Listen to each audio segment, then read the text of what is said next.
Restez informés chaque jour avec Scoop FM. Désormais, suivez nos journaux sur nos chaînes partenaires à Lubumbashi sur Sky Radio, la 97.7 MHz, à 6h, 9h, 12h, 15h, 19h et 21h. Suivez-nous également sur la radio communautaire Moïseni chaque jour à 9h05, 10h03 et 21h juste. Le journal du Scoop FM passe aussi sur Kipushi 24 Radio à 8h30, 12h30, 16h juste, 18h30 et 21h30. Retrouvez-nous également sur Vox Congo. Téléchargez dès maintenant l'application Vox Congo pour rester informé en temps réel.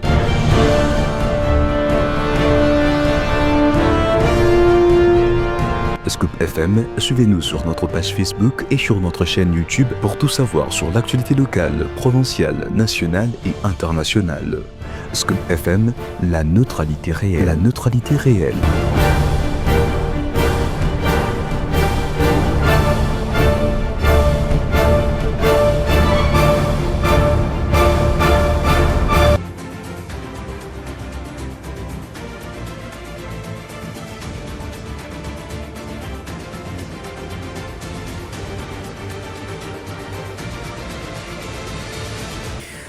Morts, tel est les bilans d'un accident de circulation survenu dans la matinée de ce lundi 10 novembre 2025 sur la route Kasumbalesa dans le Haut-Katanga. L'excès de vitesse et la mauvaise visibilité causée par la forte pluie de ce matin seraient à la base de cet accident. Restez avec nous pour d'amples précisions.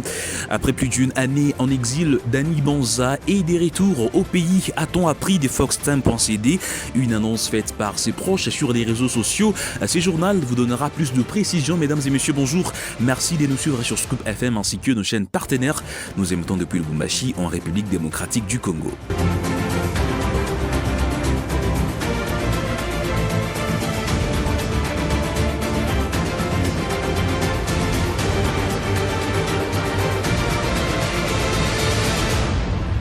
Un terrible accident de la route a fait 11 morts ce lundi sur l'axe Lubumbashi-Kasumbalesa au niveau du village Mako.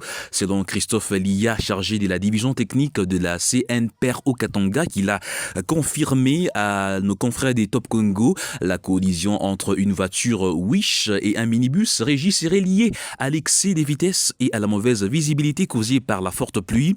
Un bilan provisoire encore en attente des blessés. Il a précisé que les corps des victimes ont été acheminés dans plusieurs morgues dont Jekamine, Kipushi, Cinquantenaire et à Lubumbashi.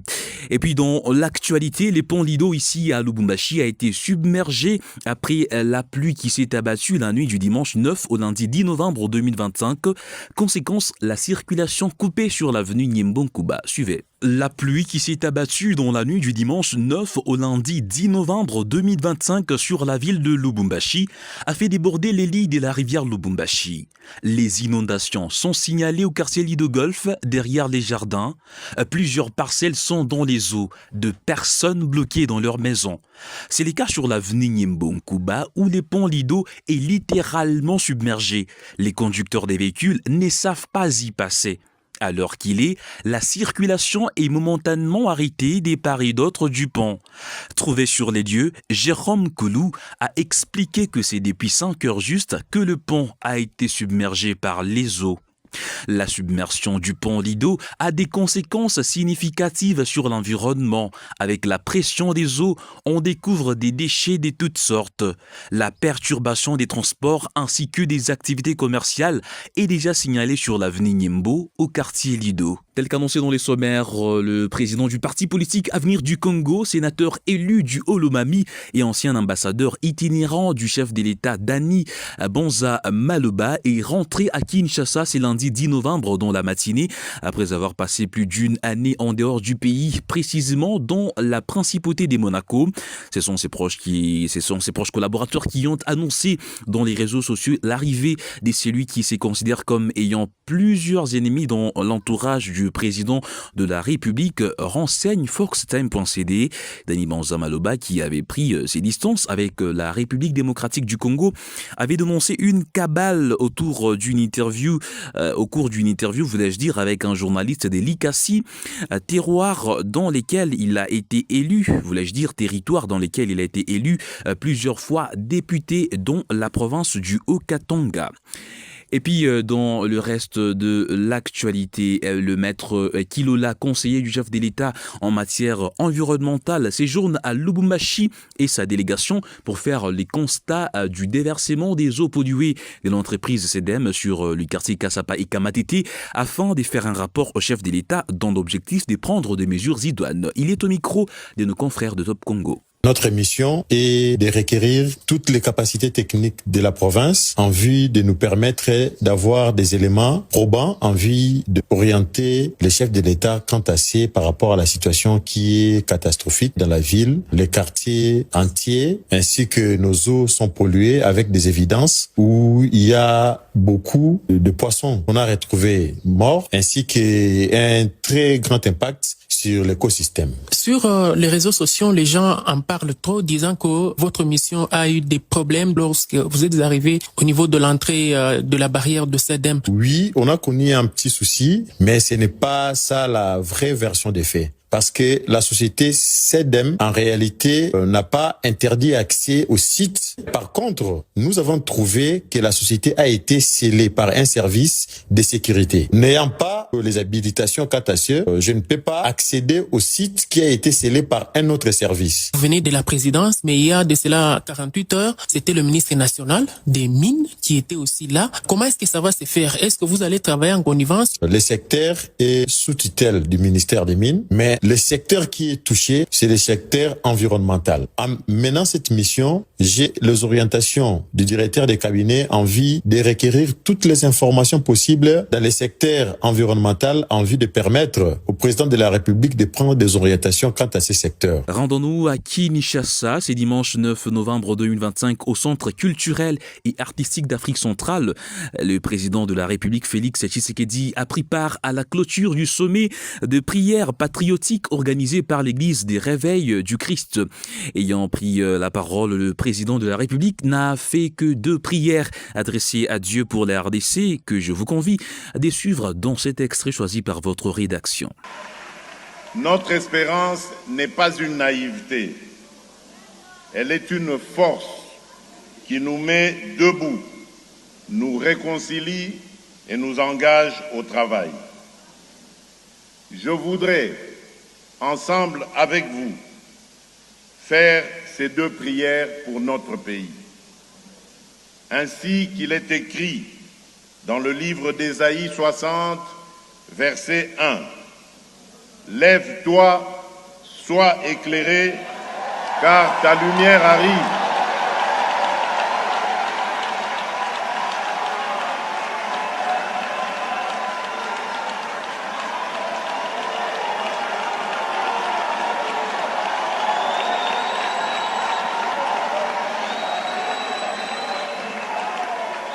Je disais donc, comme il est écrit dans le livre d'Ésaïe 60, verset 1, « Lève-toi, sois éclairé, car ta lumière arrive, et la gloire de l'Éternel se lève sur toi. » Je prie que le Seigneur fasse lever sa lumière sur notre nation. Que sa divine bonté pense les blessures des familles éprouvées, affermisse les artisans de la paix et éclaire. Dans les restes de l'actualité, la première ministre Judith Suminwa-Tuluka a, lors de la 66e réunion ordinaire du Conseil des ministres, exhorté les membres de l'exécutif central à prendre toutes les mesures nécessaires afin de doter les pays d'un cadre opérationnel et bien évidemment actualisé d'analyse des risques et des contingences destinées à anticiper les effets prévisibles de l'inondation dans la capitale et sur l'ensemble du territoire national. Zoya Binda. S'exprimant à la suite des dernières prévisions de l'Agence nationale des météorologies et des télédétections par satellite, Judith Suminwa a souligné que la saison de pluie qui s'installe en République démocratique du Congo présente des risques météorologiques élevés susceptibles d'entraîner de nouvelles inondations et des graves perturbations environnementales à l'image de celles enregistrées lors de la précédente saison. Dans un appel à la coordination et à la prévention, Judith Suminwa a invité les ministres concernés à intégrer systématiquement les données des Metelsat dans la planification et la mise en œuvre des actions gouvernementales. Cette démarche s'inscrit dans la logique de la politique nationale de gestion des risques des catastrophes adoptée lors de la 65e réunion ordinaire du Conseil des ministres du 31 octobre 2025. À cet effet, la Première ministre a instruit le vice-premier ministre, ministre de l'Intérieur, Sécurité, Décentralisation et Affaires coutumières, à travers la cellule permanente d'alerte et d'urgence, de mettre à la disposition du gouvernement un dispositif actualisé d'évaluation et de gestion des risques d'inondation. Par ailleurs, elle a demandé au ministre d'État, ministre de l'Urbanisme et Habitat, en collaboration avec les gouverneurs de la ville de Kinshasa et les services techniques compétents, d'accélérer les opérations de démolition sur les sites non aedificants ainsi que les travaux de curage des caniveaux et l'évacuation des immondices en vue de prévenir les débordements et l'engorgement de voies publiques. Avant de mettre un terme à cette édition du journal, place à la revue de presse. Félix Tshisekedi prépare un remaniement du gouvernement. Mesdames et messieurs, c'est par ces titres de Mediacongo.net que nous ouvrons cette revue de presse. Bonjour à tous et bienvenue. Félix Tshisekedi prépare un remaniement du gouvernement Souminois 2. Dans la ville haute, des indiscrétions font état d'un plus que remaniement. Quel ministre partira? Qui restera dans l'équipe? Quelles sont les nouvelles figures qui vont embarquer? Des questions qui ne peuvent trouver des réponses que dans les précarés du chef de l'État. C'est dans nos sources, Félix Tshisekedi compte faire tomber les faibles, ceux jugés moins performants jusque-là, et plusieurs portefeuilles serrés en ligne des mires dans ses coups des balais à venir. Ce qui est sûr, Félix Tshisekedi devrait d'abord combler les vides laissés par Aimé Bodji, qui a rejoint récemment l'Assemblée nationale. Ensuite, il s'occupera de ses ministres sans résultat tangible.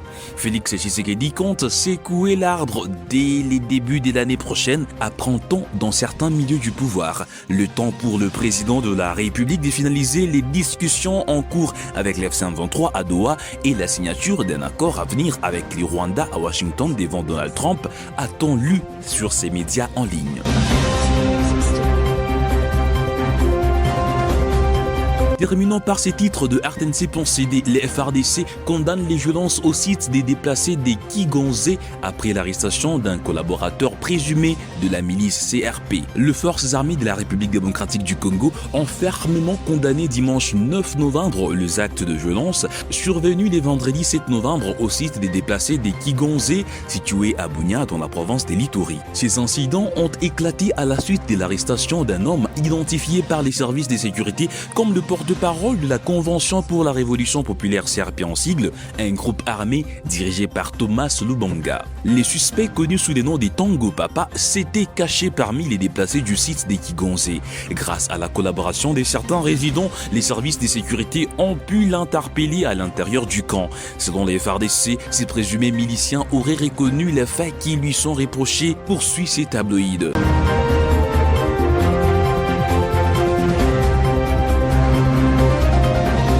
Mesdames et messieurs, ainsi prend fin cette revue de presse sur votre radio. Merci à tous de nous avoir suivis. Prochain rendez-vous demain. D'ici là, portez-vous très bien. Excellent début des semaines à tous. Mesdames et messieurs, merci de nous avoir suivis. C'est tout pour cette édition du journal. Je suis Gloire Diboué à sa présentation. Merci à Christian Mouchampa qui a assuré la coordination. Au nom de toute l'équipe rédactionnelle, je vous remercie. Retrouvons-nous très prochainement pour une autre session d'information. D'ici là, portez-vous très bien. À très vite.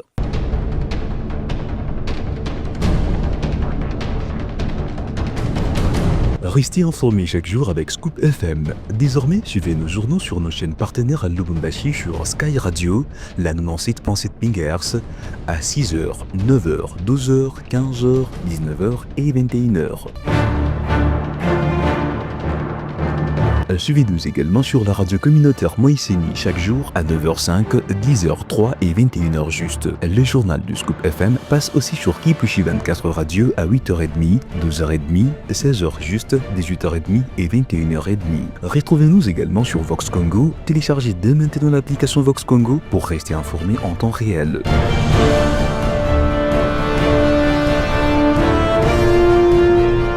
Scoop FM, suivez-nous sur notre page Facebook et sur notre chaîne YouTube pour tout savoir sur l'actualité locale, provinciale, nationale et internationale.